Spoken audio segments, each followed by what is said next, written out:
Welcome to our channel. నేను మీ లక్ష్మణ్. ప్రస్తుతం మనతో పాటు ఉన్నారు ప్రముఖ రియల్ ఎస్టేట్ ఎక్స్పర్ట్ గోవర్ధన్ గారు. So Hyderabad real estate latest updates మనతో పాటు చర్చించడానికి మన ముందు ఉన్నారు. ఆయనతో కూడా మాట్లాడి మరిన్ని విశేషాలు తెలుసుకుందాం. నమస్తే సార్. సార్ నమస్తే. ఎలా ఉన్నారు? బాగున్నాను సార్. ఏంటి లేటెస్ట్ అప్డేట్స్ ఏంటి? రీసెంట్గా మన గచ్చిబౌలిలో ఎకరం 231 కోట్ల రూపాయలకి ఆక్షన్లో అమ్ముడిపోయింది. అవునా. సో దీనివల్ల చుట్టుపక్కల ల్యాండ్ రేట్స్ పెరిగే అవకాశం ఉందంటారా? ఒక ల్యాండ్స్ అయినా చుట్టుపక్కల అపార్ట్మెంట్స్ కానీ ఇవన్నీ పెరిగే ఛాన్స్ ఉందంటారా?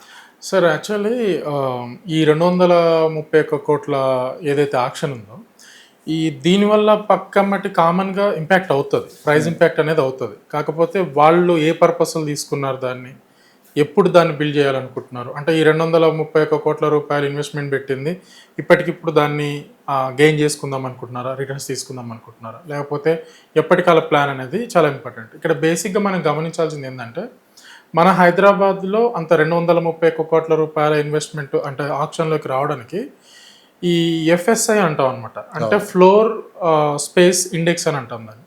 దీనికి లిమిట్ లేదు మన హైదరాబాద్లో. లిమిట్ లేకపోవడం వల్ల నీకు ఒక ఎకరంలో ఇన్ని ఫ్లోర్లు కట్టాలి, ఇన్ని అపార్ట్మెంట్లు కట్టాలి అని ఒక లిమిట్ లేదు. సో దానివల్ల ఏమవుతుందంటే ఇంత ఎక్కువ ప్రైజ్లో ఆక్షన్లోకి వెళ్ళడానికి అవకాశం ఉంటుంది. సో ఈ 231 కోట్ల రూపాయల ఆక్షన్లోకి వచ్చినప్పుడు దీన్ని మేజర్గా వాళ్ళు ఏం చేస్తారు అని అంటే ఫ్యూచర్ ఇన్వెస్ట్మెంట్ కిందనే చూస్తారు మ్యాక్సిమం. దీంట్లో గ్లోబల్ కంపెనీస్ ఎక్కువ. ఈ గ్లోబల్ కంపెనీస్ ఏం చేస్తాయి అని అంటే హై క్లాస్ కన్స్ట్రక్షన్ ఏదైతే ఉంటుందో దానికి ఎక్కువ రెంట్కి తీసుకుంటారు.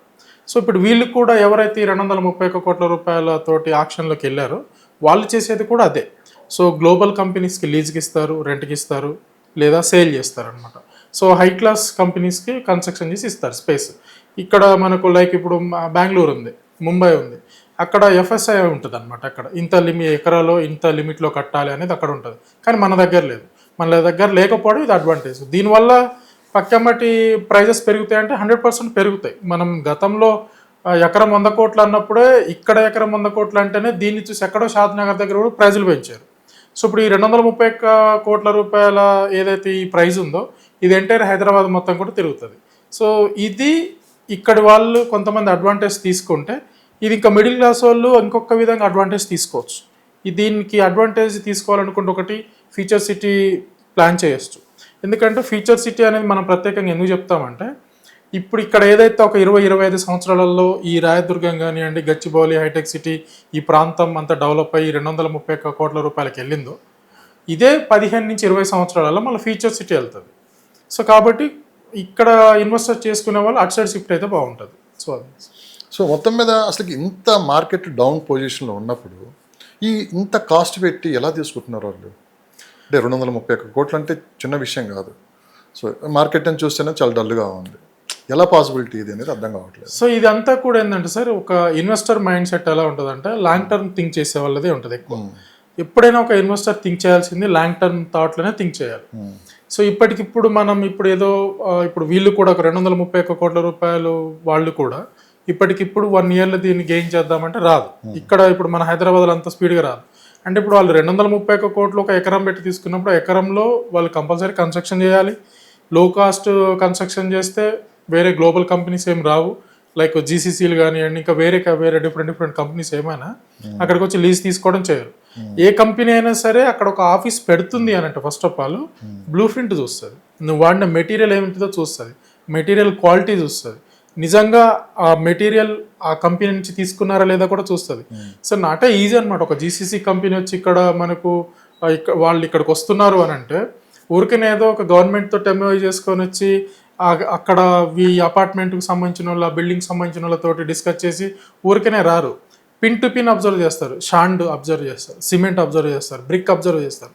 పిన్ టు పిన్ నువ్వు ఏ వైర్ వాడావు, అందులో ఎలక్ట్రికల్ వైరు ఏది వాడావు, ఏ బ్రాండ్ వాడావు, దాని డెన్సిటీ ఎంత, ఇదంతా అన్నీ చెక్ చేసుకుంటారు. చెక్ చేసుకొని ఇది మనకు ఉపయోగపడుతుంది అనుకున్నప్పుడు వాడు ముందుకు వస్తారు. సో అట్లా వీళ్ళు ఏ ధైర్యంతో పెట్టారనంటే ఇప్పటికిప్పుడు చేసేది కాదు ఇది. సో మనకున్న ఇన్ఫర్మేషన్ ప్రకారం అయితే వీళ్ళు లాంగ్ టర్మ్ టర్మే చేస్తున్నారు. ఇదంతా బాగుంది. ఇది ఫస్ట్ నుంచి బిగ్ ప్లేయర్స్ అంతా ఇదే ఫాలో అవుతున్నారు. కానీ ఎందుకు మిడిల్ క్లాస్ పీపుల్ దీన్ని ఐడెంటిఫై చేయలేకపోతున్నారు? అంటే ఒక ప్రాపర్టీ కొన్నప్పుడు ఇదిగో ఈ టైం నుంచి ఈ టైంలో ఇది డెవలప్ అవుతుంది అని ఎందుకు ఐడెంటిఫై చేయలేకపోతున్నారు?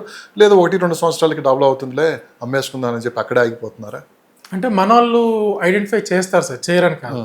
మనలో మైండ్ ఎలాంటిదంటే ఇప్పటికిప్పుడు అయిపోవాలి, ఎస్, అది ఇప్పటికిప్పుడు అయిపోయి. ఇప్పుడు మనం జనరల్గా ఇప్పుడు మేము సహజంగా ఇప్పుడు మనం ఇక్కడ ఇదే ఛానల్లో గతంలో చేసిన ఇంటర్వ్యూస్ కానివ్వండి, కొన్ని వచ్చిన అప్డేట్స్ ఎక్స్ప్లెయిన్ చేసడం కానీ, కస్టమర్స్ చాలామంది ఏం చేస్తారంటే ఇన్వెస్టర్ కాల్ చేసి నేను ఒక 2 years కోసం ఇన్వెస్ట్మెంట్ చేస్తాను, ఒక 3 years కోసం చేస్తున్నాను, ఈరోజు ఒక పెడతాను, ఒక 20 lakhs పెడతాను, ఒక 2 yearsలో నాకు 40 lakhs వస్తుందా. సో ఇలాంటి మైండ్ సెట్ తోటి ఉన్నప్పుడు మీకు రిటర్న్స్ రావు. ఎప్పుడైనా సరే రియల్ ఎస్టేట్లో లాంగ్ టర్మ్ ఇన్వెస్ట్మెంట్ చూస్తేనే మీకు రిటర్న్స్ వస్తాయి. అంతే తప్పితే ఇప్పుడు వీళ్ళు దీన్ని ఎందుకు క్యాచ్ చేసుకోలేకపోతున్నారు అని అంటే వీళ్ళ మైండ్ సెట్, కార్పొరేట్ వాళ్ళ మైండ్ సెట్ ఎప్పుడైనా సరే లాంగ్ టర్మ్ ఉంటుంది, నాన్ కార్పొరేట్ వాళ్ళది ఎప్పుడైనా సరే లాంగ్ టర్మ్ ఉండదు. నువ్వు లాంగ్ టర్మ్ థింక్ చేసినప్పుడు నువ్వు కార్పొరేట్ స్థాయిలోకి వెళ్ళిపోగలుగుతావు. నీకు ఆ పేషెన్స్ ఉండాలి, ఆ ధైర్యం ఉండాలి. నీ బ్యాక్గ్రౌండ్ ఒక 20-30 లక్షలు నువ్వు ఇన్వెస్ట్ చేస్తున్నావు అని అంటే నీకు ఒక 5 సంవత్సరాల దాకా ఎలాంటి ఫైనాన్షియల్ సిచ్యువేషన్ వచ్చినా నువ్వు ఆ హడల్స్ తట్టుకునేంత ఫైనాన్షియల్ సిచ్యువేషన్ నీ దగ్గర. ఎగ్జాక్ట్లీ మీరు చెప్పింది కరెక్ట్. 230 కోట్లు పెట్టి ఒక కంపెనీ అక్కడ ఒక ఎకరం కొన్నది. మరి ఇదే సమయంలో ఆ చుట్టుపక్కల 5 kilometers రేడియేషన్లో ల్యాండ్ రేట్లు ఆటోమేటిక్గా పెరుగుతాయి. అవునా కదా? బేసిక్ ఎంత రేట్ ఇక్కడ వచ్చిందంటే పులిని చూసి నక్క అవతలు పెట్టుకున్నట్టు, అంతే కదా? అంతే. సో మరి అక్కడ కూడా ఎందుకు వీళ్ళు ఫెయిల్యూర్ అవుతున్నారు అంటే ఒక ప్లేస్ ఇక్కడ కొన్నప్పుడు దాని చుట్టుపక్కల 5 kilometersలో రేటు పెరుగుతుంది. ఎప్పటికైనా ఇది ఐడెంటిఫై చేశారు కదా ఆల్రెడీ, ఒక 10 years తర్వాత ఇలా ఉంటుందని. అంటే ఇక్కడ ప్రైస్ ఎక్కువ కాబట్టి ఒక 5 kilometerల పరిధిలో ఎందుకు కొనలేకపోతున్నారు అంటే ఇక్కడ మేజర్గా ఒక రియల్ ఎస్టేట్ వాళ్ళు చేసి వచ్చిన మిస్టేక్ కూడా ఏంటంటే సార్, ఇప్పుడు గచ్చిబౌలిలో ఎకరం 231 కోట్లకు ఆక్షన్ నడిచింది. దీన్ని చూసి శంకరపల్లి ఆయన దాన్ని ఇక్కడ అంటే శంకరపల్లికి ఈ గచ్చిబౌలికి కనెక్టివిటీ దగ్గర, హార్డ్లీ ఒక 20-25 నిమిషాలలో వచ్చేస్తాం. ఆయన ఏం చేస్తాడు, వెంటనే ఇక్కడ దాన్ని చూసి అక్కడ ఎమ్మటే పెంచేస్తాడు. అదొకటి. సెకండ్ వన్, ఈ చుట్టుపక్కలనే ఇప్పుడు మీరు అన్నట్టుగా ఆ చుట్టుపక్కల 5 kilometer రేడియస్ వాళ్ళు కూడా ఇక్కడ ఎకరం 200 కోట్ల చిల్లర బలికే వరకల్లా ఆయన వెంటనే ఆయన కొన్నది ఒక 100 ఎకరం ఒక 50 కోట్లు ఆ రేంజ్ పెట్టి కొంటాడు. దీన్ని చూసి ఆయన ఎమ్మటే 60-70 కోట్ల రూపాయల ప్రైస్ పెడతాడు. అక్కడ యాజ్ ఒక మిడిల్ క్లాస్ ఇన్వెస్టర్గా, హై మిడిల్ క్లాస్ ఇన్వెస్టర్గా కూడా నేను ఈరోజు ఫర్ ఎసెప్టీ ఒక 8,000 పెడదాం అనుకొని చూసుకొని నా ఫైనాన్షియల్ సిచ్యువేషన్ అంతా సెట్ చేసుకునే లోపు ఇక్కడ ఆక్షన్ రావడం, ఈ ఆక్షన్ చూసి వెంటనే ఈరోజే వస్తుంది పేపర్లో, ఈరోజు ఆక్షన్ నడుస్తుంది, ఈవినింగ్ కాలం న్యూస్ వస్తుంది, ఆ న్యూస్ కట్ చేస్తాడు, వెంటనే ఆ న్యూస్ వీడియోని కట్ చేస్తాడు, కస్టమర్కి పంపించేస్తాడు. కస్టమర్ పంపించి వెంటనే ఏమంటాడంటే సార్ నెక్స్ట్ వీక్ ఏమంటే ప్రైస్ పెరుగుతుంది సార్ అంటాడు. ఏ బేస్ మీద నీకు ప్రైస్ పెరుగుతుంది అనేది కూడా చెప్పగలగాలి నువ్వు. సో నీకు ప్రైస్ పెరుగుతుంది, ఎప్పుడు పెరగాలి నీకు? ఈ ఆక్షను జరిగిన ఒక 3 monthsకో 4 monthsకో పెంచుకుంటున్నావు అంటే అది కూడా ఒక 10% 15% పెంచుకుంటున్నావు అని అంటే దానికి ఒక వ్యాలిడిటీ ఉంటుంది. ఈయన పెట్టిన ప్రైస్ వేరు, నువ్వు పెట్టిన ప్రైస్ వేరు, ఈయన చూసి వెంటనే ఆయన పెంచేస్తాడు. ఇక్కడ ఇన్వెస్టర్కి కన్ఫ్యూజన్ ఏర్పడుతుంది, ఇన్వెస్టర్కి బడన్ ఏర్పడుతుంది అనమాట. ఇక్కడ మేజర్గా చేసేదంటే ఈ బిల్డర్స్, రియల్టర్స్ చేసే ఒక ఈ జిమ్మిక్ అనమాట. ఆ ప్రైజ్ని చూసి వీళ్ళు ఈ జిమ్మిక్ ప్రైజులు పెట్టడం వల్ల ఇన్వెస్ట్మెంట్ పెట్టేటోడు పెట్టుకోలేకపోతున్నారు. ఇది మేజర్ ప్రాబ్లం. సో దీనికి ఇన్వెస్టర్ది తప్పు కాదు, రియల్టర్స్ది తప్పు. ఇందులో కూడా మనకి ఒకసారి గమనించామంటే హై క్లాస్ పీపుల్ ఎవరైతే ఉన్నారో మొన్నటి వరకు మన శంకరపల్లి ముంబై హైవే వైపు ఎక్కువ ఇన్వెస్ట్మెంట్ జరిగాయి. కానీ ఇప్పుడు ఫ్యూచర్ సిటీ డెవలప్ అవుతుంది కాబట్టి సో ఆ ఇన్వెస్టర్స్ అంతా కొంతమంది అయినా సరే ఇటువైపు మళ్ళారంటారా? కాస్త ఇటువైపు మళ్ళీ ఇన్వెస్ట్ చేయడానికి ఆసక్తి చూపుతున్నారంటారా? 100% సార్. యాక్చువల్లీ ఇది ఇన్వెస్టర్స్కి మనం ప్రతిసారి చెప్పేదే ఇది. మనం ఎప్పుడైనా సరే ఏదైనా బేసిక్ లెవెల్ స్టార్ట్ అయినప్పుడు మనం ముందుకెళ్తే అది ఫుల్ స్థాయిలో మనకు చేతికి వచ్చిన టైంకి మంచి అప్రిసియేషన్స్ వస్తాయి. ఇక్కడ మనం బాగా గమనించాల్సింది, గతంలో ఎకరం 100 కోట్లు 70 కోట్లు 100 కోట్లు 150 కోట్లు ఇలా ఏదైతే ఆక్షన్లో వెళ్ళిన వాళ్ళు ఉన్నారో ఈ ల్యాండ్లన్నీ కూడా అమ్ముకొని ఇలా ఫ్యూచర్ సిటీకి వెళ్ళి షిఫ్ట్ అయ్యారు. మీకు క్లియర్గా చెప్తే ఫ్యూచర్ సిటీలో ఇప్పటికిప్పుడు శ్రీశైలం హైవేలో సుమారు 80-90% ఆఫ్ ల్యాండ్ అంతా కార్పొరేట్ చేతిలోకి వెళ్ళిపోయారు. ఇప్పుడు వెళ్ళిపోయింది. ఇది వెళ్ళిపోయి ఎప్పుడో సార్ ఫ్యూచర్ సిటీ అనౌన్స్మెంట్ చేస్తారనగా కామన్గా కార్పొరేట్ వాళ్ళకు నాట్ ఓన్లీ ఫ్యూచర్ సిటీ, అంత ముందు మనకి ఫార్మా సిటీ అన్నప్పుడు ఇది ఉంది. అంటే ఇది ఎలా ఉంటుందంటే సార్, కార్పొరేట్ వాళ్ళకి పొలిటికల్ లీడర్స్కి మ్యూచువల్ అండర్స్టాండింగ్స్ ఉంటాయి. నేను ఒక పాలసీ తీసుకొస్తున్నాడు, ఈ గవర్నమెంట్ ఒక పాలసీ తీసుకొస్తుంది అన్నప్పుడు బిఫోర్ 1 week కార్పొరేట్ వాళ్ళకి తెలిసిపోతుంది. 1 week బిఫోర్ ఏం చేస్తాడంటే చక్కర్లు కొట్టేసి వస్తాడు కార్పొరేట్ అతను, తిరిగేసి వస్తాడు, ఎమ్మటే ఎకరాల్లాగా ప్లాన్ చేసుకుంటాడు. వెంటనే వెళ్తాడు, అడ్వాన్స్ ఇచ్చేసుకోవచ్చు వస్తాడు. ఇక్కడ వెంటనే ఈ అనౌన్స్మెంట్స్ జరుగుతుంది. మీకు లిటరలీ చెప్తున్నాను, మన ఫిలిం ఇండస్ట్రీ, ఇంకా నేను పూర్తి స్థాయి బిజినెస్ వాళ్ళ దగ్గర కూడా వెళ్ళట్లేదు, ఫిలిం ఇండస్ట్రీ ఎవరైతే 5 స్టార్ హీరోలు ఉన్నారో ఒక్కొక్కరికి 50 ఎకరాల పై మాట తప్పితే కింద లేదు. ఒక చిన్న హీరోలకే ఒక 7 ఎకరాలు, ఒక హీరోకి ఒక 7 ఎకర్స్ మాత్రమే తీసుకున్నాడు. మిగతా వాళ్ళందరూ పెద్ద పెద్ద హీరోలు, సో పెద్ద తలలు బండిన హీరోలు, ఫిలిం ఇండస్ట్రీ హీరోలు ఒక్కొక్కరు 50 ఎకరాలు 60 ఎకరాలు తీసి పెట్టుకున్నారు అక్కడ. ఎందుకు? ఇప్పుడు వాళ్ళ థాట్ ఏంటి, ఇప్పుడు ఎకరం 50 లక్షల చొప్పున తీసుకుంటే రేపు 2 కోట్ల రూపాయలు అవుతుంది, 2 కోట్లు అవుతుంది. ఫర్ ఎగ్జాంపుల్ నేనే ఉన్నాను, ఫీచర్ సిటీ అనౌన్స్మెంట్ చేసినప్పుడు మీర్ఖాన్పేట పరిధిలో ఇది కీ రోల్ పోషిస్తుంది, దీనిలో తీసుకోండి అని చెప్పా. అప్పట్లో నన్ను ట్రస్ట్ చేసి తీసుకునే వాళ్ళు తీసుకున్నారు. నేను అక్కడ ఒక కస్టమర్కి ఎకరం 3 కోట్ల చొప్పున ఒక 4 ఎకరాల ల్యాండ్ ఇచ్చినాము. అప్పుడు మేము 3 కోట్ల చొప్పున, ఇప్పుడు 5 కోట్లు అది. అంటే ఫీచర్ సిటీ అనౌన్స్మెంట్ చేసి సుమారు 2 సంవత్సరాలు అనుకుందాము. 2 సంవత్సరాల మీకు ఎక్కడ ఎకరం 3 కోట్లు, ఎక్కడ ఎకరం 5 కోట్లు, అంటే మీరు కోట్లలో పిండి కొద్ది రొట్టె అన్నట్టుగా నువ్వేది పెడతావో అది రిటర్న్స్ వస్తాయి. సో మనం ఏంటంటే మనం ఏం చెప్తున్నాము, మీరు ఎప్పుడైనా సరే ఇన్వెస్టర్ వినాల్సిన మాట ఎవరిది, ఒక ఎక్స్పర్ట్ ఏం చెప్తున్నాడో వాళ్ళ మాట వినాలి. మీకు ఇంకా డౌట్స్ ఉంటే తనతో డిస్కస్ చేయాలి, తన త్రూ మీరు వెళ్ళాలి. ఇప్పుడు కొందరు ఏం చేస్తారంటే చెప్తే వినరు, చెప్తే వినకుండా ఇప్పుడు సపోజ్ నేను ఉన్నాను సార్, నా వృత్తి అంతా రియల్ ఎస్టేట్కి సంబంధించి అనాలిసిస్ చేయడమే. సో నేను ఎక్కడ మంచి లొకేషన్స్ వస్తాయి, గవర్నమెంట్ తీసుకొచ్చే పాలసీస్ ఏంటి, దానివల్ల ప్రైమ్ లొకేషన్స్ ఏంటి, ఎక్కడ ఇన్వెస్ట్ చేసుకుంటే మీకు మంచి రిటర్న్స్ వస్తాయి అనేది నాకు ఐడియా ఉంటుంది. మీరు యాజ్ ఏ యాంకర్గా మీకు ఎలా క్వశ్చన్స్ అడిగితే మంచి పాయింట్స్ బయటకు వస్తే మీకు తెలుస్తుంది. ఇప్పుడు కెమెరామ్యాన్కి కూడా ఎలాంటి లెన్స్ పెడితే వస్తాయో తెలుస్తుంది. ఇప్పుడు నేను కెమెరామ్యాన్కు నేను వెళ్ళి ఇలా పెట్టి అలా పెట్టంటే పోతుంది, వీడియో పోతుంది. సో అట్లనే ఇన్వెస్టర్ ఎప్పుడైనా సరే నువ్వు ఇన్వెస్ట్ చేయాలనుకుంటే రియల్ ఎస్టేట్ వాళ్ళని అడగాలి. నువ్వు ప్లాట్ చూస్తాడు, జనరల్గా మేము బాగా అబ్జర్వ్ చేస్తాము, ప్లాట్ చూస్తాడు, అంతా అబ్జర్వ్ చేస్తాడు, వెళ్ళిపోయి ఏం చేస్తాడంటే వాళ్ళ బ్రదర్ ఎవరో సాఫ్ట్వేర్ ఎంప్లాయీ ఉంటాడు, ఆయన అడుగుతాడు నేను సో అండ్ సో దగ్గర అని చెప్పేసి. ఆయన వృత్తి సాఫ్ట్వేర్ బ్రదర్, ఆయన రియల్ ఎస్టేట్ కాదు. ఇంకొక ఆయన వచ్చేసి డాక్టర్ని అడుగుతాడు, ఇంకొక ఆయన వచ్చేసి ఎవరు కొలీగ్ని అడుగుతాడు. సో వాళ్ళ ప్రొఫెషన్ రియల్ ఎస్టేటా, ఇందులో రియల్ ఎస్టేట్ వాళ్ళు కూడా వాళ్ళ ఫ్యామిలీ మెంబర్స్ ఉంటారు. ఆ రియల్ ఎస్టేట్లో వాళ్ళ పొజిషన్ ఏంటి, లోకల్ మార్కెట్లో చేస్తున్నారా, నాన్ లోకల్ చేస్తున్నారా, లేకపోతే వాళ్ళు ఎక్స్పర్ట్ స్థాయిలో చేస్తున్నారు, అది చాలా ఇంపార్టెంట్. తీసుకెళ్ళి ఊరికనే వెళ్ళేసి ఇక్కడ పెట్టి అక్కడ పెట్టారంటే ఆగమాగం అయిపోయి చివరికి వచ్చేవారికల్లా నువ్వేం చేస్తావు, నువ్వు పెట్టిన ప్లేస్ కరెక్ట్ ప్లేస్ కాదు, నువ్వు వెళ్ళిన వ్యక్తి కరెక్ట్ వ్యక్తి కాదు. చివరికి ఏం చేస్తావంటే రియల్ ఎస్టేట్ని బదనాం చేస్తావు. సో ఈయన ఒక 30 లక్షలు ఏదో ఉంటాయి, చేత పట్టుకుంటాడు, వెళ్తాడు, వాళ్ళ ఫ్రెండ్ ద్వారానో వాళ్ళ ఫ్యామిలీ మెంబర్ ద్వారానో ముందుకు వెళ్తాడు. వాళ్ళ ఫ్యామిలీ మెంబర్కి ఏంది, end of the day family member అయినా సరే ఎవరైనా సరే సార్, ఎవరైనా డబ్బులకు ఆశపడతారు. డబ్బు అంటారు కదా, ధనం మూలం ఇదం జగత్ అన్నట్టుగా డబ్బు ఎవరినైనా ఆశిస్తుంది. కాబట్టి నువ్వు ఫ్యామిలీ మెంబర్స్ని ఇలా కాదు, నువ్వు ప్రాపర్టీ తీసుకోవాలనుకుంటే, అంటే దీనికి కంటిన్యూషన్గా చెప్తున్నాను, ఇన్వెస్టర్ ఎప్పుడైనా సరే ప్రాపర్టీ తీసుకోవాలనుకుంటే ఎక్స్పర్ట్ని అడగండి.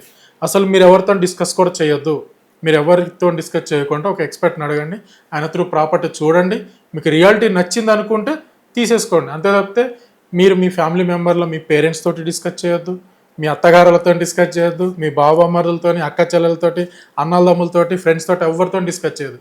ఫ్రెండ్ ఎవరైనా సరే సార్, మనం ఎలా ఉంటుందంటే ఒక బ్రహ్మానందం గారు ఒక పాడ్కాస్ట్లో చెప్పినట్టుగా, మనం ఎదగాలని మనం ఎదుటెక్తి అనుకుంటాడు కానీ వానికంటే గొప్పగా మనం ఎదగాలని అనుకోడు. సో అట్లా మన ఇన్వెస్ట్మెంట్, మన కష్టాన్ని ఎవరికి చెప్పొద్దు. చెప్పితే నిన్ను ఎట్టి పరిస్థితిలో 1% ఆపే ప్రయత్నం చేస్తాడు. సో అందుకే ఇన్వెస్టర్స్ ఏంటంటే ఈ సిచ్యువేషన్స్ని గ్రాప్ చేసుకోవాలి. ఇక్కడ 231 కోట్ల రూపాయల ఆక్షన్ జరుగుతుంది అని అంటే నెక్స్ట్ ఆప్షన్ ఏంటి, మరి ఇక్కడ మనం పెట్టలేము, మరి నెక్స్ట్ ఆ స్థాయిలో మనం వెళ్ళాలంటే ఎక్కడికి వెళ్ళాలి. సో అవి మనం తెలుసుకుంటే బెటర్గా వెళ్ళిపోతాం. సో దాంట్లో ఇప్పుడు మన హైదరాబాద్లో ఫీచర్ సిటీ ఉంది, షాద్ నగర్ ఉంది, ఇటు వస్తే ముంబై హైవే ఉంది, ఇటు పోతే శంకర్పల్లి ఉంటుంది. నీ బడ్జెట్కి ఏ సూటబుల్ అవుతుంది, నువ్వు ఎంత వెయిట్ చేయగలుగుతావు, నీ వెయిటింగ్ పీరియడ్ని బట్టి ముందుకెళ్తే దాని ప్రకారం వెళ్ళొచ్చు. ప్రజెంట్ పరిస్థితుల్లో ఐటీ ఎంప్లాయీస్ అండ్ ఎన్ఆర్ఐలు ఆలోచన ఏ విధంగా ఉంది 4th సిటీపై? సార్ ఈ మధ్య కాలంలో ఎక్కువ శాతం నాకు కనెక్ట్ అయ్యేది ఎన్ఆర్ఎస్ ఎక్కువ కనెక్ట్ అవుతారు. అది మాక్సిమం ఈ వీడియో చూస్తున్న ఎన్ఆర్ఎల్ ఎలాంటి ఎంక్వైరీస్ వస్తున్నాయి ఎన్ఆర్ఎల్ దగ్గర నుంచి? సో ఎన్ఆర్ఎల్ దగ్గర నుంచి అని మాక్సిమం ఫీచర్ సిటీ గురించి వస్తున్నాయి. నేను ఒక ఎన్ఆర్ఐని కూడా అడిగా, అంటే గత 1 డే నాకేమైందంటే 8 కాల్స్ వచ్చినాయి ఎన్ఆర్ఐస్ నుంచి, ఓ 8 కాల్స్ వచ్చినాయి. వాళ్ళు అడగడం కూడా 8 మెంబర్స్ కూడా ఈ ఫ్యూచర్ సిటీలనే అడిగారు. కొందరు ఓపెన్ ప్లాట్స్ అడిగారు, కొందరేమో అగ్రికల్చర్ ల్యాండ్స్ అడిగారు. నేను అగ్రికల్చర్ ల్యాండ్స్ ఎట్టి పరిస్థితులు తీసుకోవద్దని చెప్తున్నాను నేను ఫ్యూచర్ సిటీలో. మీరు ఫ్యూచర్ సిటీలో అగ్రికల్చర్ ల్యాండ్స్ ఎవ్వరు వాటి జోలికి వెళ్ళొద్దని చెప్తున్నాను. సో ఓపెన్ ప్లాట్స్ వస్తాయి. ఓపెన్ ప్లాట్స్లలో మనకి మేజర్గా ఒక కస్టమర్కి సుమారు 1/2 అవర్ పడుతుంది నేను మాట్లాడడానికి. ఎందుకంటే పిన్ టు పిన్ చెప్పాలి ఫ్యూచర్ సిటీ గురించి. అయితే బెంగళూరు హైవేలు తీసుకుందాం అనుకున్నాడు అనుకోండి, సార్ ఈ రోడ్లో తీసుకోండి అని ఒక 2 నిమిషాలు మాట్లాడి వదిలేస్తాం. కానీ ఫ్యూచర్ సిటీ కాబట్టి ప్రతిదీ చెప్పాలి, పిన్ టు పిన్ చెప్పాలి. ఎక్కువ ఎన్ఆర్ఐ నుంచి వచ్చే ఎంక్వైరీస్ మొత్తం కూడా ఫ్యూచర్ సిటీ సైడ్ వస్తాయి. వాళ్ళ బడ్జెట్ ఎలా ఉంటుందంటే వాళ్ళ ప్లాన్, సార్ నాది 1 CR బడ్జెట్, 1 CR బడ్జెట్ నేను హార్డ్లీగా 10 to 15 మధ్యలో చూస్తున్నాను, బిలో 20,000 ఇలా మాత్రమే పెడతాను నేను, సో ఎక్కువ పెట్టను.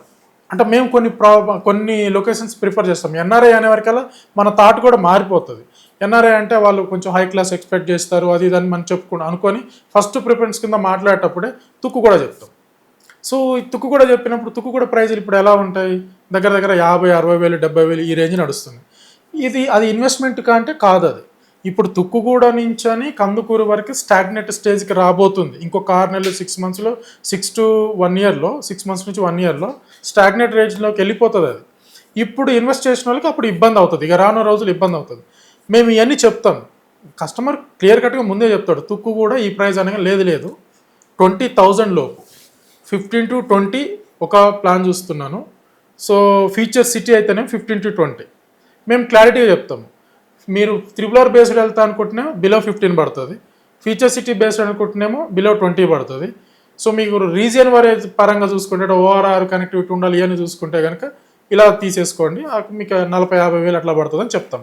సో ఎక్కువ శాతం కస్టమర్స్ ఏంటి అని అంటే ఈ ఎన్ఆర్ఐ కస్టమర్స్ ఈ మధ్య కాలంలో మనం చేసినంత వరకు, మనం చెప్పినంత వరకు వాళ్ళు ముందుకెళ్ళింది యాజ్ పర్ మన అనాలిసిస్ ప్రకారంగా, మా ప్లాన్ ప్రకారం, మా గైడెన్స్ త్రూ చాలామంది మన త్రూ తీసుకున్న వాళ్ళు ఏంటంటే ఓపెన్ ప్లాట్ సైడ్ కొంచెం ప్రైమ్ లొకేషన్స్ ఫ్యూచర్లో ఇప్పుడు మనం ఏదైతే 3 years 4 years అనుకుంటామో ఒక 3 to 4 yearsలో 70 to 80% అప్రిసియేషన్ వచ్చే ప్రాజెక్టులు ఇస్తాం మనం.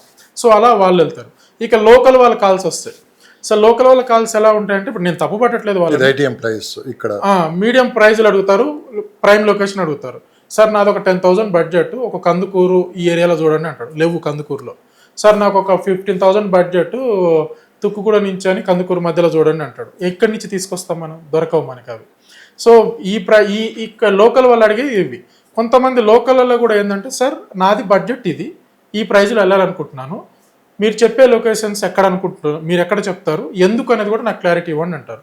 మనం అవన్నీ క్లారిటీగా చెప్తాం, రియాలిటీ ఏముందో చూపిస్తాము. సైట్ విజిట్కి వస్తారు కామన్గా, రియాలిటీ చూపించేస్తాము వాళ్ళకి. అదంతా ఫస్ట్ 90% ఆఫ్ వర్క్ అంతా కూడా మనం మాట్లాడినప్పుడే వాళ్ళు అర్థం చేసుకోవాలి. దాని తర్వాత ఈజీ ఏంటంటే వచ్చి ప్రాజెక్ట్ చూసుకొని సెలెక్ట్ చేసుకోవడమే, మనం ముందుకు వెళ్దామా లేదా అనేది. సో నేను ఇన్వెస్టర్స్కి ఏం చెప్తున్నానంటే, ఒక 4 అడుగులు దూరమైనా పర్వాలేదు, రియాలిటీలోకి రావడానికి అవకాశం ఉందా ఆ లొకేషను, అది బాగా అబ్జర్వ్ చేసుకో, దాని ప్రకారం ముందుకెళ్తే బెటర్ ఇన్వెస్ట్మెంట్ అవుతుంది. ఫ్యూచర్ సిటీ ఈ మధ్య బాగా వినిపిస్తుంది. అవును, దాని తోడు RRR కూడా అవును బాగా వినిపించింది. ఏంటి సార్ RRR ఈ మధ్య కాలంలో కాస్త చర్చ ఆగిపోయింది, ఏంటి అసలు అప్డేట్స్ ఏంటి, RRR సంబంధించి లేటెస్ట్ అప్డేట్స్ ఏంటి నడుస్తుంది? సార్ RRR విషయానికి వస్తే north part almost all clear అయిపోయినట్టే. టెండర్లు ఒకటి ఓపెన్ చేయాలి, టెండర్లు ఇచ్చి ఓపెన్ చేయాలి. సో సెకండ్ ల్యాండ్ కూడా అయిపోయింది, ల్యాండ్ ఎక్వైర్ చేసుకోవడం కూడా కంప్లీట్ అయిపోయింది. సో టెండర్లు తీసుకొని దానికి టెండర్లు ఓపెన్ చేసుకోవాలి నార్త్ పార్ట్ అయితే. ఇక సౌత్ పార్ట్ విషయానికి వస్తేనే కొంచెం తర్జన నడుస్తుంది. సో సౌత్ పార్ట్ ఏంటంటే అందరికీ ఈ HMDA డిపార్ట్మెంట్ వాళ్ళు అన్ని సర్వే నెంబర్లన్నీ కూడా అనౌన్స్మెంట్ చేశారు, రైతులకు అది తెలిసిపోయింది. కొంతమంది రైతులు కామన్, ఇప్పుడు నేనున్న ఆ ప్లేస్లో, ఆ రైతుల ప్లేస్లో నేనున్నా కానీ నేను వెంటనే ల్యాండ్ ఇస్తా పట్టనే నేను కూడా. సో రైతులు కొంచెం వాళ్ళు అపోజ్ చేస్తున్నారు వద్దు అని. సో ఇది బాగా ల్యాండ్ ఎక్వైర్ పొజిషన్లో ఉంది, దానికి తోడు ఇంకా DPR పొజిషన్లో ఉంది. సో సర్వే జరిగి HMDA ఒక సర్వే ఇచ్చింది, ఈ సర్వేలు వెళ్తుందని చెప్పేసి అని. ఇంకా DPR క్లియర్ కట్గా ఎక్కడ జంక్షన్స్ వస్తున్నాయి, ఎక్కడ కల్వర్ట్లు వస్తున్నాయి, ఎక్కడ ఏమొస్తున్నాయి అనేది మొత్తం కూడా ఒక DPR రెడీ కావాలి.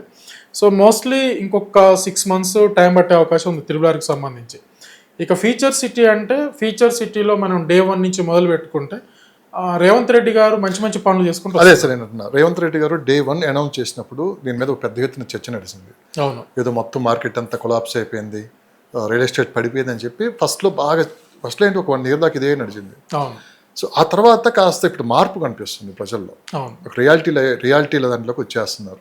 మీరు గమనించింది ఏంటి అప్పుడు అనౌన్స్ చేసిన దానికి ఇప్పుడు జరుగుతున్న పనులు చూస్తుంటే మీకు ఏమనిపిస్తుంది? సో మేజర్గా ఫ్యూచర్ సిటీ రేవంత్ రెడ్డి గారి ప్లాన్ ప్రకారం అయితే దాన్ని అయితే ఫ్యూచర్ సిటీ అని పేరు పెట్టి గాలికి వదిలేయాలి. క్లియర్ కట్గా ఫ్యూచర్ సిటీ అని అనౌన్స్మెంట్ చేయడం, దానికి ఒక బోర్డు ఏర్పాటు చేయడం, ఆ బోర్డుకి సంబంధించి కొంతమంది వ్యక్తుల్ని రిక్రూట్ చేయడం, ఆ ఫ్యూచర్ సిటీ పరిధి ఎంత పరిధిలో ఉంటుంది, ఎన్ని విలేజ్లు ఎన్ని మండలాలను క్లియర్ చేసుకోవడం, దానికి తోడు ఈ ఫ్యూచర్ సిటీకి ఆపరేషన్ జరగాలి చేయబట్టి ఈ ఆపరేటివ్ మొత్తం జరగాలంటే ఒక ఆఫీస్ ఉండాలనుకోవడం, మంచిగా మీర్ఖాన్పేట దగ్గర ఎఫ్సిడి ఆఫీసు అనౌన్స్మెంట్ చేశాడు. 150 days అనుకుంటా మోస్ట్లీ 150 daysలో ఫ్యూచర్ సిటీ కన్స్ట్రక్షన్ కూడా ఫ్యూచర్ సిటీ ఆఫీసు కన్స్ట్రక్షన్ చేసి ఈ మధ్య కాలంలో June 10th ఏదో దాని లాంచ్ కూడా చేశాడు. సో దాంట్లో వర్క్లు స్టార్ట్ అయిపోయినాయి. సో దానికి తోడు మళ్ళీ ఫ్యూచర్ సిటీ కమిషనరేట్ ఒకటి అనౌన్స్మెంట్ చేశాడు. ఆ కమిషనరేట్కి అక్కడ అండర్ కన్స్ట్రక్షన్లో వెళ్తుంది. దీంతో పాటు మన గొప్పగా చెప్పుకోవాల్సిన విషయం ఏంటంటే భవిష్యత్తులో ఏదైనా గవర్నమెంట్ వచ్చి ఫ్యూచర్ సిటీ రద్దు చేస్తున్నాను అని అంటే మా పరిస్థితి ఏందని ఎవరైతే గ్లోబల్ ఇన్వెస్టర్స్ ఉంటారో వాళ్ళకి ఎలాంటి భయం లేకోకుండా దాన్ని చట్ట రూపంలో ముందుకు తీసుకెళ్లే ప్రయత్నం చేస్తున్నాడు. సో భూసేకరణ చట్టం 2013 ఒక చట్టాలు వీటన్నిటిని కూడా ఒక దగ్గర తీసుకొచ్చి మంచి టైట్ చేస్తున్నాడు. అమరావతిలో పరిస్థితులు చూసి ఎగ్జాక్ట్లీ అమరావతిలో పరిస్థితులను చూసి సో దానికి కామన్గా ఒక ఇన్వెస్టర్ ఆ పొజిషన్లో మనమన్నా భయపడతాం. సో ఆ భయాన్ని తొలగించే ప్రయత్నం మాత్రం చేశాడు. సో దాన్ని చట్టం తీసుకొస్తున్నాడు, దాన్ని రేపు అసెంబ్లీ సెషన్లో పెడతాడు, దాన్ని అసెంబ్లీ సెషన్లో పెట్టి ఆమోదించుకుంటాడు, దానికి ఎలాంటి కట్టుదిట్టమైన పనులు చేయాలో చేసేస్తాడు. సో ఫ్యూచర్ సిటీలో ఇదొకటి జరుగుతుంది. తర్వాత కనెక్టివిటీ మనం మేజర్గా ఏంటంటే transportation important. Ratan Tata greenfield road almost 40% కంప్లీట్గా వచ్చింది. సో ఎందుకు ఎక్కడెక్కడనంటే గవర్నమెంట్ ల్యాండ్ ఏదైతే ఉందో అక్కడ గవర్నమెంట్ ల్యాండ్ ఉన్న దగ్గర మొత్తం కూడా వర్క్లు స్టార్ట్ చేశారు గత 3-4 నెలల క్రితం నుంచే. ఒక అరౌండ్ 1 week అవుతుంది. ఈ 1 week బిఫోర్ ఫారెస్ట్ ల్యాండ్ కూడా స్టేట్ గవర్నమెంట్కి ట్రాన్స్ఫర్ అయింది. సో అంటే కొంత ఫారెస్ట్ ల్యాండ్ నుంచి కూడా ఈ 300 feet రోడ్ వస్తుంది. ఆ ఫారెస్ట్ ల్యాండ్ కూడా స్టేట్ గవర్నమెంట్కి ట్రాన్స్ఫర్ అయింది. ఇప్పుడు ఇంకా వర్క్లు ఇంకా స్పీడ్ అవుతాయి. సో దీనివల్ల ఏంది 300 feet గ్రీన్ఫీల్డ్ రోడ్ కంప్లీట్ అవుతుంది. ఇప్పుడు ఫ్యూచర్ సిటీ ఆఫీస్ కంప్లీట్ అయిపోయింది. ఇంకా మేజర్ ఇంకొక గొప్పగా చెప్పుకోవాల్సిన విషయం ఏంటంటే వీటన్నిటికంటే కూడా ఇంకొక నెంబర్ 1 విషయం, మేడిపల్లి నుంచి తక్కలపల్లికి 100 feet రోడ్డు వేస్తున్నారు. ఇది ఎందుకు వేస్తున్నారు అని అంటే ఈ నక్కర్త మేడిపల్లి తాటిపర్తి పరిధి కురిమిద్ద పరిధిలో ఉన్న లైసెన్స్ ఇచ్చిన ల్యాండ్ ఉంది, 4000 ఎకరాల ల్యాండ్. అట్లనే 2000 ఎకరాలు, సుమారు 2000 ఎకరాలు అంటే 1975 ఎకరాలు ఏమో ఉంటుంది. సుమారు 2000 ఎకరాలు ఈవీ అండ్ ఎనర్జీ పార్క్ కూడా ఇచ్చింది గవర్నమెంట్. ఈవీ అండ్ ఎనర్జీ పార్కుకు సంబంధించి 8 కంపెనీలు, లైఫ్ సైన్స్కి సంబంధించి 18 కంపెనీలు భూమి పూజ చేయడానికి సిద్ధంగా ఉన్నాయి. ఈ 18 లైఫ్ సైన్స్ కంపెనీలలో 14 లైఫ్ సైన్స్ కంపెనీలు మన కేసీఆర్ గారి గవర్నమెంట్లో ఎంఓఎల్ అని, అది చాలామంది తెలియదు అది. సో అప్పుడు ఎంఓఎల్ అయినాయి, ఇప్పుడు ఇబ్బంది పెడుతున్నారు, మేము కంపెనీలు పెట్టుకుంటాం తొందరగా కానీ అని చెప్పేసి. అదే ఇప్పుడు ఆ 1500 ఎకరాల ల్యాండ్ని గ్రౌండ్ క్లియర్ చేస్తున్నారు. ఆ చెట్లు గుట్టలు ఏమైనా ఉంటే అదంతా మొత్తం డోజర్ చేస్తున్నారు, ల్యాండ్ క్లియర్ చేస్తున్నారు. మనం ఈ మధ్య కాలంలో కూడా కొంత మీడియాలో న్యూస్ పేపర్లలో చూస్తున్నాం. సో ల్యాండ్ క్లియర్ చేస్తున్నారు, రైతులు అడ్డుపడుతున్నారు ఇది అని చెప్పేసి అని. సో మేజర్గా ఏంది ఈ 100 feet రోడ్డు కూడా కంప్లీట్ చేస్తున్నాడు. అంటే మనకి ఇంకొక 6 monthsలో ఈ నక్కర్త మేడిపల్లి తాటిపర్తి పరిధిలో ఉన్న ల్యాండ్ ఏదైతే ఉందో ఈ ల్యాండ్కి సంబంధించి భూమి పూజలు ఒక్కసారి జరిగినాయా మిడిల్ క్లాస్ వాళ్ళకి అందుబాటులో ఉండవు. ఇది కరెక్ట్ టైం ఇన్వెస్ట్మెంట్ పెట్టుకోవడానికి మిడిల్ క్లాస్ వాళ్ళకి. సో రేవంత్ రెడ్డి గారు ఇప్పటివరకు చేస్తున్నట్లలో రోడ్లు క్లియర్ చేస్తున్నాడు, ఆఫీసులు క్లియర్ చేశాడు, చట్టం పరంగా దాన్ని టైట్ చేస్తున్నాడు. సో ఇది మనం పొలిటికల్ కాన్సెప్ట్ అనేది కాదు. ఈ మధ్య కాలంలో హరీష్ రావు గారు కూడా మళ్ళీ ఫ్యూచర్ సిటీని నేను రద్దు చేస్తాను వస్తే అని అంటే, ఫ్యూచర్ సిటీని రద్దు చేస్తే హరీష్ రావు గారు ఏం చేస్తారు, వారి ప్లాన్ ఏంటి? ఏముండదు వాళ్ళ ప్లాన్. మళ్ళీ ఫార్మసిటీ అంటారు, ఏ రైతుని కొట్టుకుంటే మూతి పనులు విడిపోవడానికి. ఇప్పుడు మీరు ఫార్మసిటీ అంటే ఫ్యూచర్ సిటీ అంటే అమరావతిలో కూడా ఇదే జరిగింది. మన అంతే, అమరావతిని చంద్రబాబు నాయుడు గారు అనౌన్స్ చేశారు. అవును, ఫస్ట్ 3 రాజధానులు అన్నారు. ఆ తర్వాత ఏంటి ఇప్పుడు మావిగా అంటున్నారు, మచిలీపట్నం, విజయవాడ, గుంటూరు. అమరావతి అయితే ఏమి ఎవరైతే ఇదేంటని ఆయన అంటున్నారు. పునాదులు వేసినప్పుడు ఫస్ట్ ఒక ప్రజల్లోకి బలంగా వెళ్ళింది ఏంటి, అమరావతి అనేది వెళ్ళిపోయింది. అది అలా ఉంచితే తప్పేంటి అని వీళ్ళు అలానే ఇక్కడ కూడా సేమ్ ఫ్యూచర్ సిటీ విషయంలో కూడా రేపు ఇదే జరుగుతుందేమో అని పెద్ద. అంటే రేపు బీఆర్ఎస్ గవర్నమెంట్ వస్తే హరీష్ రావు గారి స్టేట్మెంట్ ఏంటంటే మేము ఫ్యూచర్ సిటీ రద్దు చేస్తాము, బీఆర్ఎస్ హరీష్ రావు గారు అంటే ఫ్రెండ్లీగా ఒక నా చిన్న క్వశ్చన్ ఏంటంటే హరీష్ రావు గారు, మీరు ఫ్యూచర్ సిటీ రద్దు చేస్తారు, రద్దు చేస్తే మీరేం చేస్తారు? పాలసీ ఇస్తే జనాలకు మీ మీద ఒపీనియన్ మారిపోతుంది, అవును. మీ మీద ఇంట్రెస్ట్ పెరిగిపోతుంది. మీరేం చేస్తారు? ఫ్యూచర్ సిటీ రద్దు చేస్తారు, చేసి మీరేం చేస్తారు? ఫార్మసిటీని కంటిన్యూ చేస్తారా? అదన్నా చెప్పండి. ఎందుకంటే ఇన్వెస్టర్స్ మైండ్లో నుంచి భయాలు పోతాయి. సో ఆ ఇన్వెస్టర్ మీకు ఓటేయాల్సిందే. రెండు తెలుగు రాష్ట్రాల్లో ఈ భయానికి ఆందోళనలో ఎక్కువ కనిపిస్తున్నట్లు కూడా కనిపిస్తుంది. పొలిటికల్ స్ట్రాటజీస్ సార్ ఇవన్నీ. అంటే అంతకుముందు గతంలో ఎప్పుడూ లేదు, ఆ, గతంలో ఎన్నడూ ఇది కనిపించలేదు. అంటే ఈవెన్ దో కేసీఆర్ గారు ఉన్నప్పుడు కూడా ఆయన ఉన్నంత కాలం కూడా ఈ ప్రాబ్లం ఎక్కడ రాలేదు. ఇప్పుడే వస్తుంది ఎందుకు అటు ఏపీలో. కేసీఆర్ గారు ఉన్నప్పుడు కూడా ఇదే రేవంత్ రెడ్డి గారు అన్నారులేండి, మేము వస్తే ఫార్మాసిటీ రద్దు చేస్తాము అని వీరు కూడా అప్పుడు పాలసీ అంత సీరియస్ గా ప్రజలకు బలంగా వెళ్ళాలి. అది వాస్తవం. అది ఏదో ఒక చిన్న మీటింగ్లో అటు సైడ్ ఆ జోన్లో సౌత్ జోన్ సైడ్ ఏదో చిన్న మీటింగ్ జరిగినప్పుడు మేము ఫార్మాసిటీ రద్దు చేస్తాము, రైతులకు న్యాయం చేస్తాము అని చెప్పేసి అని ఇదే రేవంత్ రెడ్డి గారు 2-3 డైలాగులు పెట్టారు. ఇప్పుడు అది అప్పుడు ఏమైందంటే రిసీవ్ చేసుకున్నారు. ఇప్పుడు ఏంది, ఇదే హరీష్ రావు గారు మేము ఫార్మాసిటీని రద్దు చేస్తాము, ఫ్యూచర్ సిటీని రద్దు చేస్తాము అని అంటున్నారు తప్పితే మేము ఫార్మాసిటీని కంటిన్యూ చేస్తామని చెప్పట్లా. లేదు, ఇదే ఫ్యూచర్ సిటీ పాలసీ కరెక్ట్ లేదు, కొంచెం మేము పాలసీలు మారుస్తామని అది చెప్పితే ఇన్వెస్టర్కి ఇప్పుడు మామూలుగా ప్లాట్లు కొన్న ఇన్వెస్టర్కి కానివ్వండి, పెద్ద పెద్ద కంపెనీ వాళ్ళకి కానివ్వండి, ఒక ట్రస్ట్ ఏర్పడుతుంది. ఇప్పుడు హరీష్ రావు అంటే చిన్న చితక లీడర్ కాదాయన, ఆయన ఒక చీఫ్ మినిస్టర్ పొజిషన్కి వెళ్ళే స్టేజ్ ఉన్న వ్యక్తి. అది నేషనల్ మీడియాలో ప్రొజెక్ట్ అవుతుంది, సో ఇంటర్నేషనల్ మీడియాలలో ప్రొజెక్ట్ అవుతుంది. ప్రతి ఒక్కరు అబ్జర్వ్ చేస్తారు ఏం మాట్లాడుతున్నారు ఏందనేది. సో దాన్ని వాళ్ళ బాధ్యతతోటి ఒకటి ఇది పాలసీ ఇది అని చెప్తే వాళ్ళకు రెస్పెక్ట్ పెరుగుతుంది. ఇక్కడ ఇన్వెస్టర్కి కూడా ఎలాంటి భయాలు ఉండవు, క్లియర్ కట్గా అందరూ ఒక ప్లాన్లో ఉంటారు. End of the day sir, ఈ పొలిటికల్ స్టంట్స్ ఇవన్నీ, నేను నిన్ను తిట్టడం నువ్వు నన్ను తిట్టడం అనేది పొలిటికల్ స్టంట్స్. క్లియర్గా గమనించాల్సింది, ఇన్వెస్టర్ గమనించాల్సింది, ఫ్యూచర్ సిటీలో 14,000 ఎకరాల ల్యాండ్ పూలింగ్ జరిగింది, ల్యాండ్ ఎక్వైర్ జరిగి ఉంది. అది బీఆర్ఎస్ గవర్నమెంటే చేసింది. ఇప్పటికొచ్చి ఈ గవర్నమెంట్ ఇంతవరకు అంగుళం భూమి కూడా ఎక్వైర్ చేయలేదు. కాకపోతే ఈ గవర్నమెంట్ చేయడానికి ఒక 6,000 ఎకరాలు సిద్ధం చేసి పెట్టింది, దానికి నోటీసులు ఇచ్చి పెట్టింది. మెల్లమెల్లగా చేస్తుందా లేకపోతే ఈ ఫైనాన్షియల్ సిచ్యువేషన్స్ అన్ని క్లియర్ చేసుకుంటుందా, ముందుకు ఎలా వెళ్తుందని తెలియదు. ఇక క్లియర్ కట్గా ఏంటంటే బీఆర్ఎస్ వచ్చినా కాంగ్రెస్ వచ్చినా అన్ని పార్టీలు అలాగే ఇంకొక ప్రభుత్వం వచ్చినా సరే అక్కడ ఉన్న 14,000 ఎకరాల ల్యాండ్ని ఇవాళ కాకపోయినా రేపైనా డెవలప్మెంట్ చేయాలి. నువ్వు యాజ్ ఏ ఇన్వెస్టర్గా నీ బాధ్యత ఏంటంటే గవర్నమెంట్ చేతిలో ఉంది. ఇప్పటికిప్పుడు గవర్నమెంట్ దాన్ని వదిలేసి ఇంకొక దగ్గర ల్యాండ్ ఏమన్నా తీసుకుందాము, ఇంకో కొత్త పాలసీ తీసుకొచ్చి డెవలప్మెంట్ చేద్దామంటే పైసలు లేవు, క్లియర్ కట్గా పైసలు లేవు. ఫైనల్గా చెప్పండి సార్, రేవంత్ రెడ్డి గారి గవర్నమెంట్లో అప్పుడు కేసీఆర్ గారు ఉన్నప్పుడు ఇటు బెంగళూరు హైవే, ముంబై హైవే, అన్ని ప్రాంతాలు, వరంగల్ కూడా బాగా డెవలప్ అయిపోయింది.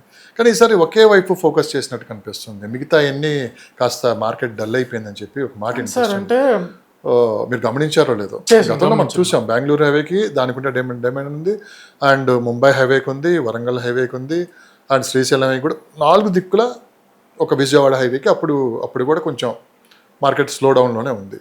కానీ ఇప్పుడు అంతా ఒకే వైపు ఉంది, అది 4th సిటీ వైపే ఫోకస్ పెట్టారు, పెట్టుబడులన్నీ అటువైపే పెడుతున్నారు, మనీ అంతా అక్కడే ఇన్వెస్ట్ చేస్తున్నారని చెప్పి మిగతా ప్రాంతాల్లో వాళ్ళు కూడా ఏంటంటే దీని గురించి కాస్త నెగిటివ్ అనేది ఏర్పడుతుంది అన్నమాట. వాస్తవా కాదా? వాస్తవం సార్. ఇక్కడ మనం ఒక్కొక్క హైవే గురించి మాట్లాడుకుందాం. ముంబై హైవే కేసీఆర్ గారు గవర్నమెంట్ ఉన్నప్పుడు ఒక ఊపు వదిలిపెట్టింది మార్కెట్ని. ఇప్పుడు అది స్లో డౌన్ అయింది, హై ప్రైజ్లు వచ్చేసినాయి, స్టాగ్నేట్ స్టేజ్లో ఉంది అది. ఇప్పుడు కామన్గా మనం ఏం థింక్ చేస్తాం, ఎక్కడ తక్కువ వస్తే అక్కడికి వెళ్ళిపోతాం. క్లియర్గా ఇన్వెస్టర్ ఏం చేయాలంటే పచ్చగొన్న దగ్గర తినాలి, ఎచ్చగొన్న దగ్గర పడుకోవాలి. ఇది క్లియర్ కట్గా చెప్తున్నా. అది అయిపోయింది. సెకండ్ వన్, దాని తర్వాత ఏమైంది, అది ఒక స్టాగ్నేట్ స్టేజ్లోకి వెళ్తున్న టైంలో బెంగళూరు హైవేకి షిఫ్ట్ అయిపోయారు. సో బెంగళూరు హైవే ఆర్గానిక్ మోడ్లో ఇప్పటికీ బెంగళూరు హైవే ఆదుకుంటుంది, ఒక ఇన్వెస్టర్ని ఆదుకునేది ఇప్పటికీ బెంగళూరు హైవే ఆదుకుంటుంది. అప్పుడు ముంబై హైవే ఎందుకంత హైప్లోకి వెళ్ళిపోయిందంటే ఎక్కడో ఉన్న నిమ్జుని చూపించి నిమ్జు ఇక్కడ హంబత్ జరిగిపోతుంది అని చెప్పేసి అని, మళ్ళీ ఏదో మొబిలిటీ వ్యాలీ అని చెప్పేసి అని ఇవన్నీ చెప్పి దాన్ని ఆ ప్రాంతాన్ని అంతా కూడా బాగా లాగారు, బాగా మార్కెట్ చేసారు. గజం 10,000 పెట్టే దగ్గర 20,000 పెట్టారు, 20,000 పెట్టే దగ్గర 40,000 పెట్టి అమ్మారు. ఎకరం 50 లక్షలకు కొని, ఎకరం 50 లక్షల చొప్పున కొని 4-5 కోట్ల ప్రైజ్ పెట్టి అమ్మిన వాళ్ళు కూడా ఉన్నారు. ఇలా ముంబై హైవే పరిస్థితి ఎంత దారుణంగా ఉంది అని అంటే, అమ్మేవాళ్ళు డెవలపర్ అమ్ముకోగలుగుతున్నాడు, ఇన్వెస్టర్ అమ్మలేకపోతున్నాడు. ఆ రోజు 2023లో కాంగ్రెస్ గవర్నమెంట్ రాకముందుకు బీఆర్ఎస్ గవర్నమెంట్ ఉన్నప్పుడు అంటే 2020-21 టైంలో ముంబై హైవే ఒక రేంజ్లో ఊపిడి పెట్టింది. అప్పుడు కొన్న ప్రైస్ ఏదైతే 15,000 కొన్నామా 20,000 కొన్నామా 2022లో 20,000 గజం కూడా పోయి అమ్మిరు సార్. మరి ఇప్పుడు అదే 20,000 గజం చొప్పున అంటే సుమారు ఇప్పుడు మనం నాలుగేళ్ల దాకా వచ్చేసినాం. ఈ 4 ఏళ్ల పరిధిలో గజానికి 1,000 రూపాయల చొప్పునైనా మనం రీసేల్ చేయగలుగుతామా? ఇది చాలా ఇంపార్టెంట్. గజానికి 1,000 రూపాయలు ఎక్కువ పెట్టి అంటే 20,000 అంటే ఈ 4 సంవత్సరాలు అయింది కదా, 24,000 పెట్టి నువ్వు రీసేల్ చేయగలుగుతావా? కొనే కస్టమర్ ఉన్నాడా? అదొకటి ఫెయిల్ అయిపోయినట్టే. సెకండ్ వన్ బెంగళూరు హైవేకి స్పీడ్గా ప్రైజులు పెరగవు, అలా అని పడిపోవు. అది అలా మెల్లగా నడుస్తూ వెళ్ళిపోతుంది. అది ఆర్గానిక్ ఆటో పైలట్ మోడ్లో ఉంది. ఎంటైర్ హైదరాబాద్ అలానే ఉంటుంది. అది అలానే ఉంటుంది సార్. నువ్వు ఫీచర్ సిటీ అని చెప్పు, అది అలానే రన్ అవుతుంది. నువ్వు ముంబై హైవే నిమ్స్ అని చెప్పు, అది అట్నే రన్ అవుతుంది. శంకర్పల్లి ఉరుకులో పెడుతుందని చెప్పు, అది అట్నే రన్ అవుతుంది. అదేంటంటే నిత్య కళ్యాణం పచ్చతోరణం లాంటి మార్కెట్ బెంగళూరు హైవే, అందులో Shadnagar one of the best. ఇప్పుడు మళ్ళీ నెక్స్ట్ శంకర్పల్లి తీసుకుందాం. శంకర్పల్లి అనేది మిడిల్ క్లాస్ వాళ్ళకి అందుబాటులో ఉండేది కాదు, దాని గురించి మనం ఏం చెప్పలేము. శంకర్పల్లి మ్యాక్సిమం ఏంటంటే సిటీ ప్రతి సంవత్సరం 1/2 కిలోమీటర్ పెరుగుతూ వెళ్ళిపోతుంది కాబట్టి శంకర్పల్లి ఈ ఐటీ వాళ్ళకి హై ప్రొఫైల్ వాళ్ళకి చాలా ఉపయోగపడుతుంది అది. సో గజం 30,000 40,000 పెట్టే వాళ్ళకి అది ఉపయోగపడుతుంది. ఈ 20,000 లోపు ఇన్వెస్ట్మెంట్ పెట్టుకునే వాళ్ళకి మాత్రం అది ఉపయోగపడదు. ఈ రూట్లోనే పెడతాను నేను, శంకర్పల్లి రూట్లోనే పెడతానంటే శంకర్పల్లి రూట్లో ఎక్కడో త్రిబులార్ దగ్గర పెట్టాలి మీరు వెళ్ళి. ఇక్కడ త్రిబులార్ దగ్గర కూడా సుమారు 15,000-25,000 రేంజ్లు కూడా నడుస్తున్నాయి అక్కడ. సో నెక్స్ట్ బెంగళూరు హైవేకి షిఫ్ట్ అయితే, బెంగళూరు హైవేకి వస్తే మనం ఇంతకుముందుకు మాట్లాడుకున్నది, బెంగళూరు హైవే ఆర్గానిక్ మోడ్లో ఉంది, దానికి ఎలాంటి ప్రాబ్లం ఉండదు. బెంగళూరు హైవేకి ఉండే అడ్వాంటేజ్ మామూలు అడ్వాంటేజ్ కాదు. బెంగళూరు హైవేకి ఒక పక్క ఫీచర్ సిటీ ఉంటుంది, మహేశ్వరం ఉంటుంది, ఇంకో పక్క శంకర్పల్లి, గచ్చిబౌలి ఈ ఐటీ సిటీ ఉంటుంది, దానికి ఎదురుగా ఎయిర్పోర్ట్ ఉంటుంది, దాని చుట్టుపక్కల సెడ్జెస్, మేకగూడ సెడ్జు, ఎలికట్ట సెడ్జు, చందనవెల్లి, సీతారాంపురము, ఇటు వచ్చేస్తే మళ్ళీ బ్యాక్ సైడ్ స్ట్రైట్ వెళ్ళిపోతే జడ్చర్ల, పోలేపల్లి, దివిటిపల్లి, బూర్గుల, రాజాపూర్, బాలనగర్, నెంబర్ ఆఫ్ ఇటు పోతే దూస్కల్ రోడ్డు. సో గొప్పగా చెప్పుకోవాలనుకుంటే ఇవాళ రేపు బెంగళూరు మన షాద్నగర్లో బాగా ఇన్వెస్ట్మెంట్, మీ దగ్గర ఇన్వెస్టర్ దగ్గర 20,000-25,000 పెట్టగలిగితే షాద్నగర్ దగ్గర పెట్టే ఓపిక ఉంటే కనుక, ఒకటి పరిగి రోడ్డు, ఇంకా second one Nagulapalli road, third one Duskal road, fourth one ఈ మన షాద్నగర్ బస్ స్టాండ్ నుంచి అని ఎన్ఆర్ఎస్సి వరకు వెళ్ళే ఆ జోను. ఈ 4 ప్రాంతాలలో మీరు 25,000 వరకు 20,000-25,000 వరకు ఇన్వెస్ట్ చేయదలుచుకుంటే కనుక నెంబర్ 1 లొకేషన్స్ ఇవి 50,000కి వెళ్తాయి. నేను చెప్తాను, డ్యామ్ షూర్ చెప్తాను, ఈ 50,000కి వెళ్తాయి. సో అందులో Duskal road, Nagulapalli road, Parigi road ultimate development ఉంటుంది అనమాట. అప్రిషియేషన్స్, ఆర్గానిక్ అప్రిషియేషన్స్ అవి. ఈ రేవంత్ రెడ్డి గారు ఇంకా XYZ పర్సన్ వచ్చి దాన్ని ఏం బూమింగ్ చేయాల్సిన అవసరం లేదు, పొలిటికల్గా దానికి ఏదో పాలసీలు తేని అవసరం లేదు. ఈ 3 ప్రాంతాలలో మీ దగ్గర 25,000 పెట్టే కెపాసిటీ ఉందా, పెట్టుకో. 5 సంవత్సరాలలో 50,000 గజానికి 50,000 ఈజీగా రిటర్న్స్ తీసేసుకుంటాం. ఇది ఒకటి. ఇక సెకండ్ వన్ వచ్చేస్తే తర్వాత ఫోర్త్ వన్ వచ్చేస్తే ఫీచర్ సిటీని మనం 2 టైప్స్ డిఫరెంట్గా థింక్ చేయాలి. ఒకటి సాగర్ హైవే, 2 శ్రీశైలం హైవే. శ్రీశైలం హైవేలో రీజన్స్ వైజ్గా చూడాలి. శ్రీశైలం హైవేలో తుక్కుగూడ నుంచి అని కందుకూరు వరకు ఒక ప్రైజ్ ఉంటుంది, కందుకూరు నుంచి అని కడతాల వరకు ఒక ప్రైజ్ ఉంటుంది, కడతాల నుంచి అని ఆమనగల్ వరకు ఒక ప్రైజ్ ఉంటుంది. తుక్కుగూడ నుంచి అని కడతాల వరకు ఇన్వెస్ట్ చేసుకోలేడు మిడిల్ క్లాస్ వాళ్ళు, ఎందుకంటే బేసిక్ ప్రైస్ 30,000 నుంచి అని 70,000 వరకు ఉన్నాయి కందుకూరు వరకు. కందుకూరు నుంచి కడతాలు వెళ్ళిపోతే 20,000 వరకు ఉన్నాయి ప్రైజులు. మళ్ళీ కడతాల నుంచి అని ఆమనగల్కి వెళ్ళిపోతే మీకు 20,000 లోపు 15,000-20,000 మధ్యలో దొరుకుతాయి. అయితే ఇక్కడ మీకు అప్రిషియేషన్ పాయింట్ ఆఫ్ వ్యూ కూడా కొంచెం కష్టపడాల్సి వస్తుంది. మీరు ఇప్పుడు 4 ఏళ్ళకో 5 ఏళ్ళకో అంటే రావు, 5 నుంచి ఆ పైన వెయిట్ చేస్తామనుకుంటే ఈ జోన్కు రావాలి. పైగా బడ్జెట్ పరంగా ల్యాండ్ తక్కువ వస్తుంది. సెకండ్ వన్ వచ్చేస్తే సాగర్ హైవే. ఇప్పుడు మీకు క్లియర్గా చెప్తున్నా, నమ్మేవాళ్ళు నమ్ముతారా లేదా అనేది సెకండరీ. మరొక శంకర్పల్లి ఎలాగనైతే ముందుకెళ్ళిందో, మన సాగర్ హైవే అలా ముందుకెళ్తుంది. ఎందుకు ముందుకెళ్తుంది అంటున్నానంటే, సాగర్ హైవేలో ఇబ్రహీంపట్నం వరకు హైదరాబాద్ సిటీ ఎక్స్టెండ్ అయి ఉన్నది. ఇబ్రహీంపట్నం ఒక ఎడ్యుకేషనల్ హబ్. దాని తర్వాత ఆ ఇబ్రహీంపట్నం నుంచి అని యాచారం బిట్వీన్ ఏదైతే ఉంటుందో అది ఫారెస్ట్ జోన్ ఉండడం వల్ల హెచ్ఎండిఏ కన్జర్వేషన్ జోన్లో పెట్టింది. రేపు మళ్ళీ మ్యాప్ మారినా కానీ మళ్ళీ కన్జర్వేషన్ జోన్లోనే ఉంటుంది, ఎందుకంటే ఫారెస్ట్ జోన్ ఉంది. మీకు ఈ ఆచారం దగ్గర నుంచి మాల్ వరకు మనం ఊహించని డెవలప్మెంట్లు వస్తాయి. అది చాలామందికి నేను ఆ కంపెనీ పేరు చెప్పను, ఒక వరల్డ్ క్లాస్ హోటల్, అక్కడ వరల్డ్ క్లాస్ హోటల్ శాంక్షన్ అయింది. అది అక్కడ ఒక 10 ఎకరాలలో బిల్డప్ చేయబోతున్నారు. అక్కడ ఎందుకు అక్కడ అంత పెద్ద వరల్డ్ క్లాస్ హోటల్ ఎందుకు శాంక్షన్ అయింది అని అంటే, మీకు అక్కడ మేడిపల్లి తక్కలపల్లి ప్రాంతాలల్లో లైఫ్ సైన్స్ హబ్ ఉంది, ఈవీ అండ్ ఎనర్జీ పార్క్ ఉంది, అక్కడ కంపెనీస్ వస్తున్నాయి, భూమి పూజలు చేయబోతున్నాయి. ఇప్పుడు మీకు అక్కడ ఈ వీటితో పాటు కంపెనీస్ వస్తున్నాయి కదా, మరి ఆ కంపెనీస్కి వచ్చిన కార్పొరేట్ ఇన్వెస్టర్స్ అందరు కూడా స్టే చేయడానికి ఆ ప్రాంతం అనేది డెవలప్ అవుతుంది. దానికి తోడు ఇదే సాగర్ హైవేలో ఇప్పటికి కూడా సాగర్ హైవేలో మీకు గజం 15-16 వేలలో దొరుకుతున్నాయి సాగర్ హైవేలలో. ఇవి సాగర్ హైవేలో యాచారా నుంచి మాల్ బిట్వీన్ వరకు, అంటే మన ఇబ్రహీంపట్నం నుంచి మాల్ వరకు కూడా మీకు గజం 50,000 పెట్టినా రానున్న 5-6 సంవత్సరాలలో గజం 50,000 పెడతానా కానీ మీకు భూములు దొరకవు. అందులో మీకు యాచారం నుంచి మాల్ బిట్వీన్ అని చెప్పాను చూసారా, ఈ యాచారం నుంచి మాల్ బిట్వీన్ చూసుకుంటే మనకు మేడిపల్లి నుంచి తక్కలపల్లికి 100 ఫీట్ రోడ్ అండర్ కన్స్ట్రక్షన్లో ఉంది. తర్వాత 12 లైన్ గ్రీన్ ఫీల్డ్ రోడ్ వెళ్తుంది, బందర్ పోర్టుకి వెళ్ళే రోడ్ ఒకటి, దాని తర్వాత ఆ రూట్లోనే బుల్లెట్ ట్రైన్ రూట్ ఒకటి వెళ్తుంది. సరే, బుల్లెట్ ట్రైన్ రూట్ వల్ల మనకు అంత పెద్ద ఇంపాక్ట్ ఏమి ఉండదు. సో ఈ 12 లైన్ గ్రీన్ ఫీల్డ్ రోడ్ వెళ్తుంది చూస్తున్నారా, బందర్ పోర్టుకి వెళ్ళేది, అది యాచారం దగ్గర జంక్షన్ వస్తుంది, ఎగ్జిట్ వస్తుంది. ఎందుకంటే అది హైవే, స్టేట్ హైవే. నీకు స్టేట్ హైవే దగ్గర కంపల్సరీ ఎంట్రీ అండ్ ఎగ్జిట్ ఉంటుంది. స్టేట్ హైవేస్ అయినా సరే, నేషనల్ హైవే అయినా సరే, నా దగ్గర లిస్ట్ ఉన్నది, అక్కడ ఎగ్జిట్ ఉందా లేదా అనేది నా దగ్గర లిస్ట్ ఉంది. కేఎంఎల్ మ్యాప్లు ఆల్సో ఉన్నాయి మన దగ్గర. ఆ ప్రాజెక్ట్ అటు సైడు మంచి ఇన్వెస్ట్మెంట్కి మంచి లొకేషన్ అనమాట ఇది. సో క్యాజువల్గా ఏంటంటే, నన్ను అడిగితే నా ఒపీనియన్ ప్రకారంగా ఈ ఎంటైర్ ఇప్పుడు మనం మాట్లాడుకున్న 4 హైవేలలో నేను ఫస్ట్ ప్రియారిటీ సాగర్ హైవేకి ఇస్తా, సెకండ్ ప్రియారిటీ బెంగళూరు హైవేకి ఇస్తా, థర్డ్ ప్రియారిటీ శ్రీశైలం హైవేకి ఇస్తా, ఫోర్త్ ప్రియారిటీలో ముంబై హైవేకి ఇస్తా. సో ఆ మధ్యకాలంలో నేను నాకు ఒక రియాల్టరే కాల్ చేశాడు, మీరు ఇలా ఎందుకు చేస్తున్నారు, మీ ప్రాజెక్టులు ఎక్కడ ఉన్నాయని వాటిని హైప్ చేస్తున్నారంటే, సో నేను ఫ్రీలాన్సర్గా చేయదలుచుకుంటే ఎంటైర్ హైదరాబాద్లో ఎక్కడైనా ఫ్రీలాన్సర్గా చేస్తాను. నాకు ముంబై హైవేలో నాకు తెలిసిన ప్రాజెక్టులు నెంబర్ ఆఫ్ ప్రాజెక్టులు ఉన్నాయి, అట్లా అని చెప్పేసి నేను అక్కడ ప్రాపర్టీ ఇన్వెస్ట్ చేయండి అని చెప్పాను నేను. ఎందుకంటే నేను ఊరికి కూర్చొని చెప్పే మాటలు వేరు, కష్టపడి సంపాదించే డబ్బు వాల్యూ వేరు.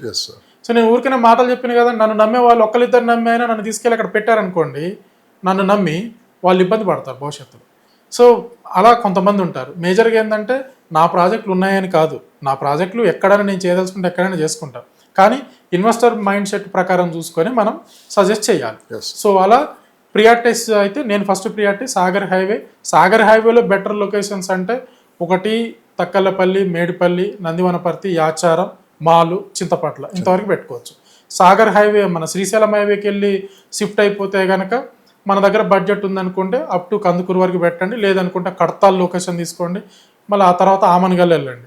ఇవి కాకోకుండా ఒరిజినల్ ఫీచర్ సిటీ సెంటర్ పాయింట్గా మీ దగ్గర బడ్జెట్ ఉన్నది, ప్రాజెక్టులు అందుబాటులో ఉన్నాయంటే ఇవన్నీ కాదండి, మీర్ఖాన్పేట పెట్టేసేయండి. వీటన్నిటికీ నెంబర్ 1 పొజిషన్ మీర్ఖాన్పేట. మీ దగ్గర బడ్జెట్ ఉంది, ప్రాజెక్టులు లేవు, అక్కడ మేజర్ ఏంటంటే ప్రాజెక్టులు లేవు. సో మీకు 20,000 లోపు దొరుకుతుందంటే మీర్ఖాన్పేటలో పెట్టండి. ప్రాజెక్టులు ఉన్నాయి, 30,000 ఉంది, 40,000 ఉంది, పెట్టొచ్చా అని మళ్ళీ నాకు కాల్ చేశారనుకోండి, పెట్టొద్దు. 20,000 లోపు ఉంటేనే పెట్టండి మీకు అక్కడ. ఎందుకంటే మీర్ఖాన్పేట ఎంటైర్ ఫ్యూచర్ సిటీ పేరు మీద మీర్ఖాన్పేటే డెవలప్ అయ్యేది. అటు తర్వాతనే నేను చెప్పిన ఫస్ట్ ప్రియారిటీ సాగర్ హైవే, నేను చెప్పిన సెకండ్ ప్రియారిటీ బెంగళూరు హైవే అయితే, శ్రీశైలం హైవే అయితే. దాని తర్వాత మన బెంగళూరు హైవేకి షిఫ్ట్ అయిపోతే మన షాద్ నగర్ పిన్ పాయింట్ తీసుకొని మీరు ఇన్వెస్ట్మెంట్ చేసుకోవచ్చు. మీకు ఇంకా దొరుకుతున్నాయి కొత్తూరు, నందిగామ ఏరియాలో కూడా దొరుకుతున్నాయి అంటే యూ కెన్ ప్రొసీడ్, మంచి ప్రాజెక్టులు దొరుకుతున్నాయి అంటే. Thank you sir, thank you your valuable time. ఒకసారి మీ కాంటాక్ట్ నెంబర్ కూడా ఒకసారి మా ఆడియన్స్ కానీ. సో నా కాంటాక్ట్ నెంబర్ 9390487807. ఇంకొక మేజర్ విషయం ఏంటంటే, అగ్రికల్చర్ ల్యాండ్స్ చూడట్లేదు మనం. అగ్రికల్చర్ ల్యాండ్స్ కోసం ఎవరు కాల్ చేయొద్దు. మనం క్లియర్ కట్గా నేను అప్రూవ్డ్ ప్రాజెక్ట్స్ ఉంటేనే నేను మీకు రిఫర్ చేస్తాను, ఆ ప్రాజెక్ట్లోనే ఇన్వెస్ట్ చేస్తాను. ఎవరైనా కాంటాక్ట్ అవ్వాలనుకుంటే ఈ వీటి కోసం మాత్రమే కాల్ చేయండి, అగ్రికల్చర్ ల్యాండ్స్ కోసం కాల్ చేయొద్దు, నా టైం వేస్ట్ చేయొద్దు. Thank you so much. ధన్యవాదాలు. ధన్యవాదాలు.